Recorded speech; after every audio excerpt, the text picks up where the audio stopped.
जब मांग की परिभाषा आगे जाती है तो वहाँ पर हमारे पास में डॉक्टर मील की बेनहम की ऐसी डेफिनेशंस हैं हमारे पास में जो हमें बताती हैं। तो उसमें 3 गुण होने आवश्यक हैं। सबसे पहला है कि जब किसी वस्तु की मांग उपस्थित है तो उस वस्तु की मांग उपस्थित होने के पीछे हमारे पास में उसके 2-3 महत्वपूर्ण बातें हैं। जैसे हमारे पास हमको ये पता होना चाहिए कि उसका क्वांटिटी कितना है, यानी उसकी मात्रा कितनी है। जिस वस्तु की हम मांग कर रहे हैं, जैसे मुझे एक मोटरसाइकिल चाहिए तो वो एक जो है वो मात्रा है। उसके बाद दूसरा मुझे क्या पता होना चाहिए, दूसरा मुझे पता होना चाहिए कि उसकी कीमत कितनी है, उसका प्राइस कितना है ना। और उसके बाद तीसरी जो है वो मुझे ये पता होना चाहिए समय, किस समय। जैसे मुझे अगर परसों मान लीजिए कोई बहुत बड़ा कोई फंक्शन है या कुछ है, उस दिन मुझे आवश्यक रूप से कुछ स्वीट्स की आवश्यकता है, या फिर मैं कुछ इस तरह की जैसे पेन है, हमारे सेंड ऑफ का कार्यक्रम है, ऐसा सोच लेते हैं हम लोग। और हमको एक स्पेसिफिक वस्तुओं की आवश्यकता है। तो हम ऑर्डर देते समय हम क्या कहेंगे, हम जब वस्तु की मांग करते हैं तो हम कैसे बोलेंगे दुकानदार को कि मुझे बुधवार के दिन 4 किलो या 4 पेन या मुझे 4 फ्लावर्स। यानी आप जिन चीज़ों के बारे में बोल रहे हैं आपको उनकी क्वांटिटी बताना होगा, यानी कि मात्रा बतानी होगी। और आपको दिन बताना होगा कि किस दिन, सोमवार को, मंगलवार को, बुधवार को, या 30 तारीख, 20 तारीख, 25 तारीख, इस तरह से आपको वो स्पेसिफिक तारीख भी बतानी होगी, वो डेट बताना होगा।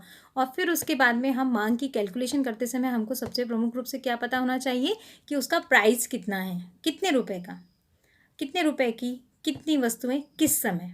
यानी आप उस परिभाषा में जब आप देखते हैं तो उस परिभाषा में ये तीनों बातें पर प्रमुख रूप से आनी चाहिए। बहुत सारे बच्चे परिभाषा अपने मन से लिखने की कोशिश करते हैं।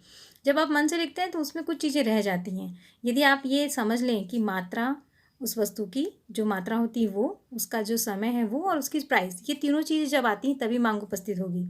यानी मुझे आज बाज़ार में 15 रुपये किलो के दर से 15 रुपये किलो की दर से आलू की मांग है।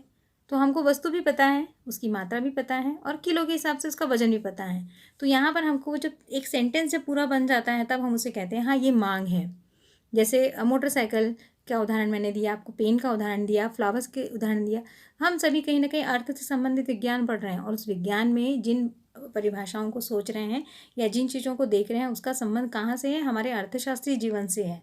और इसीलिए परिभाषा के हिसाब से ही लिखना चाहिए, जो हम परिभाषा बोल रहे हैं बिल्कुल वैसा ही आना चाहिए। तो इसमें मिल की परिभाषा, प्रोफेसर मिल बहुत माने हुए अर्थशास्त्री, उनकी परिभाषा याद करिए, प्रोफेसर बेनहम की परिभाषा याद करिए।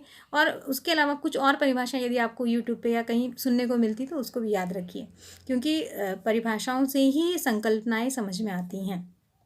उसके बाद हमारा जो अगला टॉपिक है कि जो मांग होती है वो कितने प्रकार की होती है। तो मांग जो है वो कितने प्रकार की है, 2 प्रकार की। एक है जिसे हम कहते हैं व्यक्तिगत मांग, और दूसरा क्या है, बाजार मांग। व्यक्तिगत मांग किसी एक व्यक्ति के द्वारा की गई है ना। जैसे आज मार्केट में किसी एक व्यक्ति ने इस वस्तु को मांगा, तो वो एक अकेला व्यक्ति जब किसी वस्तु को मांगता है, किसी एक क्रेता के द्वारा किसी एक वस्तु की या अनेक वस्तुओं की जब मांग की जाती है तो उसे हम व्यक्तिगत मांग कहते हैं। उसमें समय विशेष भी होना चाहिए, उसमें वस्तु का प्राइस भी होना चाहिए। यदि इसमें से एक भी बात रह गई तो भी वो व्यक्तिगत मांग नहीं बन पाएगी। किसी एक व्यक्ति के द्वारा की गई, किसी एक क्रेता के द्वारा की गई मांग व्यक्तिगत मांग। और अनेक विक्रेताओं के द्वारा, यानी बहुत सारे व्यक्ति हैं, अनेक विक्रेता हैं, तो वहाँ पर वो पूर्ति से संबंध हो गए। लेकिन अनेक क्रेताओं के द्वारा की गई मांग को हम क्या कहते हैं, बाजार मांग कहते हैं। तो 2 स्वरूप में है वो, एक है व्यक्तिगत मांग और दूसरा है बाजार मांग। तो इस आधार पर भी मांग को हम लोग समझ सकते हैं। और मांग का एक प्रमुख नियम है ना, मांग का एक प्रमुख नियम है, और उस नियम को ही मांग का नियम कहा जाता है। और परीक्षा के हिसाब से या आपके आगे के हिसाब से वो भी बहुत आवश्यक है। तो हम पढ़ते समय भी पहले हमने अभी आज जो क्लियर किया वो क्या है, एक रिवाइज सेशन के रूप में हम लोग समझ लेते हैं कि हमने मांग की परिभाषा देखी, हमने प्रमुख अर्थशास्त्रियों के नाम सुने जिनकी परिभाषा आपको याद करनी है, और उसके अलावा क्या देखा हमने, तो हमने देखा व्यक्तिगत मांग किसे कहते हैं और बाजार मांग। समूह के द्वारा, एक विशेष समूह के द्वारा जब किसी वस्तु की मांग की जाती है तो उसे बाजार मांग कहते हैं। जैसे एक समूह के द्वारा कुछ क्विंटल में गेहूं की मांग करना, एक समूह के द्वारा कुछ और वस्तुओं की मांग करना। तो इसकी जो तालिका है और जो चार्ट है वो ऑलरेडी हम लोग आपको दे देंगे, जैसा भी मैं आपको वीडियोस में भेजने वाली हूँ। तो उस हिसाब से आप उसको पढ़िए, और ये अंतर स्पष्ट में आता है प्रमुख रूप से। जो आपका फॉर्मेट होता है जो पेपर का, उसमें अंतर स्पष्ट में बहुत बार पूछा गया है कि व्यक्तिगत मांग किसे कहते हैं और बाजार मांग किसे कहते हैं। तो अच्छा, आप लोग यहाँ पर अभी इस टॉपिक को हम लोग रोक रहे हैं और इसके बाद नेक्स्ट लेक्चर हमारा होगा मांग का नियम, है ना। तो उस हिसाब से मांग जब तक कंसेप्ट वाइज समझ में नहीं आएगा, मांग का नियम समझ में नहीं आएगा, जबकि बहुत आसान है ना। तो आशा है आप लोग सभी इसको ध्यान देंगे। Okay, thank you.